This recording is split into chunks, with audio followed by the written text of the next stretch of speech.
Heboh dan terus diviralkan sejumlah media sosial seruan yang dihadirkan Kiai Imaduddin Utsman yang menuai ragam kontroversi usai marak kabar ajakan untuk meninggalkan dakwah dan ajaran para habaib di Indonesia yang menurutnya palsu dan belum terbukti secara ilmiah.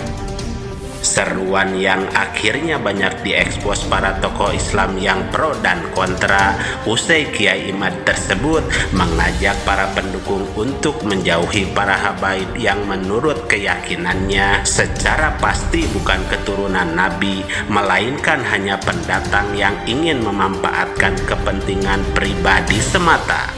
Dan yang lebih mencengangkan, di mana kita bisa mendengar seruan dan ajakannya telah berhasil mendoktrin hingga membuat kisruh dan adu domba sesama umat Islam yang kini saling menyalahkan satu sama lain seolah klaimnya sudah terbukti yang paling benar.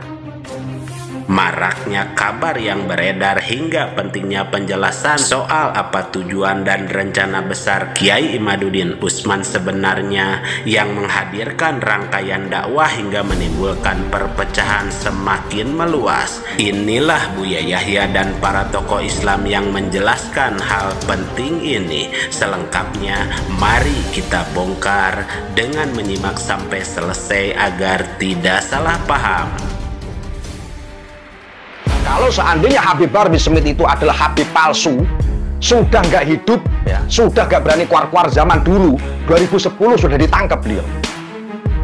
Karena intelnya para habaib itu juga banyak. Dan mereka-mereka yang saat ini yang digembar-gemborkan tes DNA hanya untuk yang sifatnya mengucilkan beliau. Dan seandainya memang benar adanya tes DNA terus beliau benar-benar cucu Rasulullah Sallallahu Alaihi Wasallam, apakah Anda tetap membuli? Jawabannya pasti akan tetap membuli. Ingat dalam kata-kata, yang benci tetap benci, yang cinta tetaplah cinta. Klaim dari Kiai Imad yang meneliti soal nasab yang di awal tidak memasukkan unsur DNA sama sekali yang menjadi pembahasan. Namun di tengah perjalanan, usulan terkait DNA masuk dari orang lain yang memang secara klaim dari ilmu pengetahuan bahwa DNA bisa melacak asal-usul dari manusia, akan tetapi ada penelitian dari Franz de Waal, seorang ilmuwan yang khusus meneliti primata dari Emory University di Atlanta, Amerika Serikat, bahwa manusia memiliki kesamaan DNA dengan spesies lain seperti orang utan, simpanse, dan gorila. Setidaknya 90% sama dengan DNA dari manusia.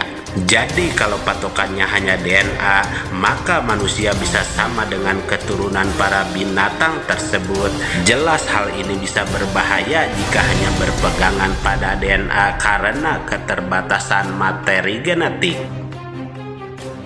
Selanjutnya, bahwa tidak ada contoh DNA dari zaman Nabi Ibrahim ataupun Rasulullah Shallallahu Alaihi Wasallam yang pernah diambil, tapi DNA yang kini diteliti diambil dari manusia zaman sekarang sejak DNA ditemukan agar diteliti dan dikelompokkan untuk disamakan, namun jauh di atas sebelumnya. Di zaman para nabi tidak dilakukan tes DNA sebab belum ditemukan alat tes tersebut. Jadi 90% DNA manusia sama dengan simpanse dan gorila sebab kedua DNA diambil untuk dicocokkan, namun untuk mencocokkan DNA keturunan manusia yang hidup di generasi yang ribuan tahun, bagaimana cara mengambilnya untuk mengelompokkan garis keturunan dari keturunan siapa? Maka itulah yang menjadi sebuah pertanyaan yang penting. Lantas terkait pernyataan Kiai Imad yang menyatakan adanya kromosom Y dan K yang bisa mendeteksi kromosom sampai kenabian, itu adalah sebuah penelitian sebuah perusahaan yang berada di Amerika yang meneliti dari sisi sperma dalam dunia kedokteran. Namun kembali, apakah kromosom itu pernah diteliti di zaman kenabian kita? Tentu belum dilakukan sebab belum adanya alat tersebut. Inilah yang menjadi dugaan kuat bahwa Kiai Imad mendapatkan informasi dari internet yang mengambil sampel dari manusia sekarang yang dikelompokkan, sehingga bisa mengetahui sampel DNA yang bisa diketahui asal keturunannya, dan bukan sampel keturunan di zaman kenabian yang belum ada sampelnya, yang pada intinya untuk mencocokkan DNA manusia sekarang dengan Nabi, maka harus diambil kedua sampel tersebut untuk diteliti dan dicocokkan. Sementara terkait pernyataan Kiai Imad bahwa ada lebih banyak sampel yang sama dengan bangsa Yahudi, jelas bahwa Yahudi adalah anaknya Nabi Yakub, Nabi Yakub anaknya Nabi Isa yang bersaudara dengan Nabi Ismail yang mempunyai bapak Nabi Ibrahim dan jelas mempunyai satu bapak.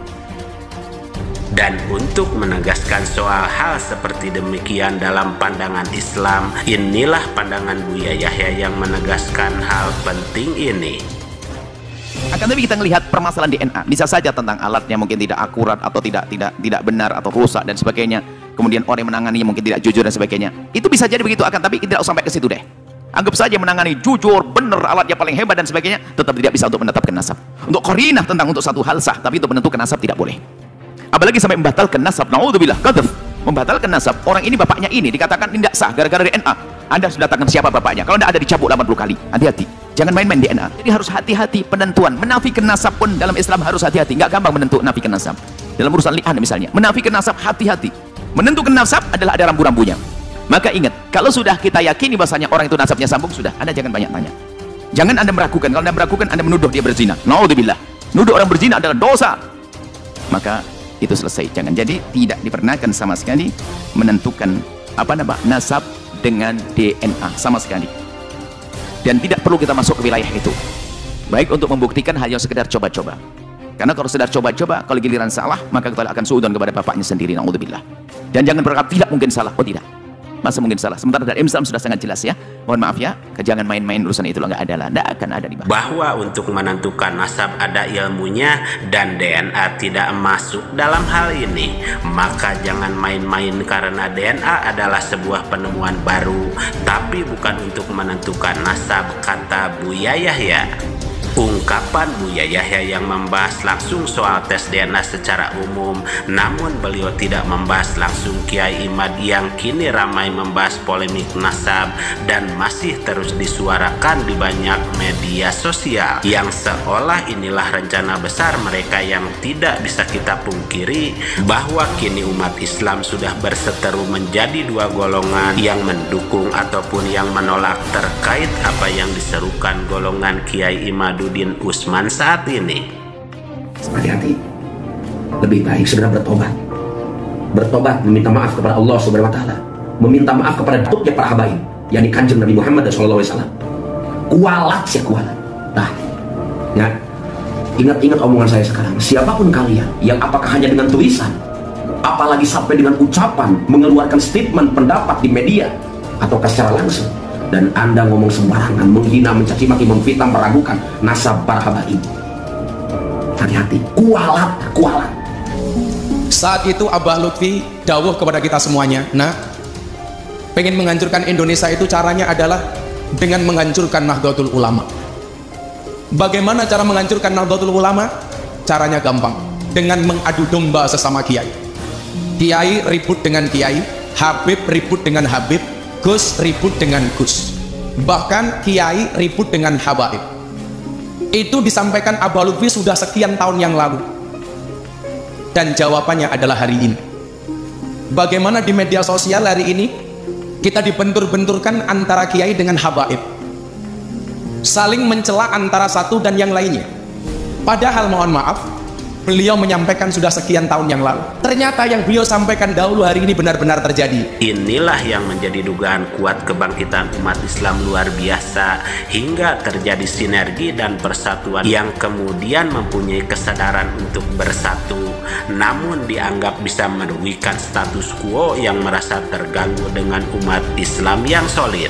Sehingga kalangan ulama dari kalangan habaib dan para ulama pribumi coba dipecah belah dengan isu nasab, tes DNA, dan lain sebagainya. Sehingga pesan yang bisa kita ambil bahwa jauhkan rasa kebencian sesama umat muslim, dan marilah kita diskusi dengan baik, dengan bahasa yang baik, apapun dukungan dan pendapat kalian. Karena sepanjang hidup orang akan membuatmu marah, tidak menghormatimu dan memperlakukanmu dengan buruk. Namun biarkan Tuhan menangani hal-hal yang mereka lakukan, karena kebencian di hatimu akan menghanguskanmu juga.